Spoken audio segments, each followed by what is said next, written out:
നമ്മുടെ സ്മൂത്തി ഒരിക്കലും ഒരു വെയിറ്റ് ലോസ് ബേസ്ഡ് ഫുഡ് അല്ല, മറിച്ച് ഹെൽത്തിന് വളരെയധികം ബെനിഫിറ്റ് ആയിട്ടുള്ള, അനാവശ്യമായിട്ട് നിങ്ങൾ ഈ ഭക്ഷണം കഴിക്കുന്ന ക്രേവിങ്സ് ഒക്കെ നിങ്ങൾക്ക് കൺട്രോൾ ചെയ്യപ്പെടും. നിങ്ങൾ ബ്രേക്ക്ഫാസ്റ്റ് ആയിട്ട് ആദ്യം കഴിക്കുന്ന ഭക്ഷണമായിട്ട് സ്മൂത്തി എടുത്തു കഴിഞ്ഞാൽ, കാരണം നല്ല ഫൈബർ റിച്ച് ആണ്. ധാരാളം സീഡുകൾ നിങ്ങൾക്ക് ചിയ സീഡ്, ഫ്ലാക്സ് സീഡ്, അതേപോലെ തന്നെ ഈ നമ്മൾ എവിടുത്തെ കിട്ടും ഈ സീഡുകളും ഇതെല്ലാം ചേർത്തൊരു സ്മൂത്തി മിക്സ്. ഇതിനകത്ത് ഫ്രൂട്ട്സ് ഒന്നും നമ്മൾ ആപ്പിൾ മാത്രമേ ആഡ് ചെയ്തിട്ടുള്ളൂ. ആപ്പിളിന്റെ ഷുഗർ കണ്ടന്റ് നിങ്ങൾക്ക് ചെക്ക് ചെയ്ത് നോക്കാം. അപ്പോ ഇപ്പൊ വിലയിൽ മാറ്റമില്ല, നെക്സ്റ്റ് ബാച്ച് മുതൽ വിലയിൽ കുറച്ച് മാറ്റം വരും. കാരണം ബ്രസീലിയൻ നട്ട്സ് ഒക്കെ ഭയങ്കര എക്സ്പെൻസീവ് ആണ്. സോ ഇത്രയും കാര്യങ്ങളാണ് സ്മൂത്തിയെ കുറിച്ച് പറയാനുള്ളത്.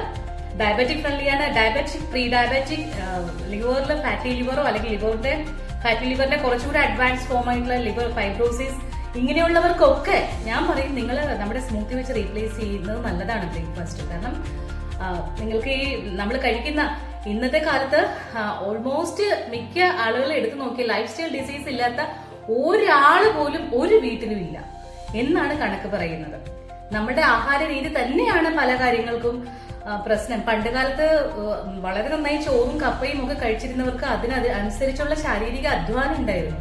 ഇപ്പൊ ഞാനും നിങ്ങളും ഒക്കെ ഉൾപ്പെടുന്ന സൊസൈറ്റിയിൽ എല്ലാം മെഷീൻസ് ആണ് ചെയ്യുന്നത്. നമ്മൾ അധ്വാനിക്കണമെങ്കിൽ നമ്മൾ പൈസ കൊടുത്ത് ജിമ്മിൽ പോകണം, അല്ലെങ്കിൽ നമ്മൾ ഒരു സ്ഥലത്ത് ഇരുന്ന് ജോലി ചെയ്യുന്നവരാണ് ഇന്നത്തെ കാലത്ത് അധികവും.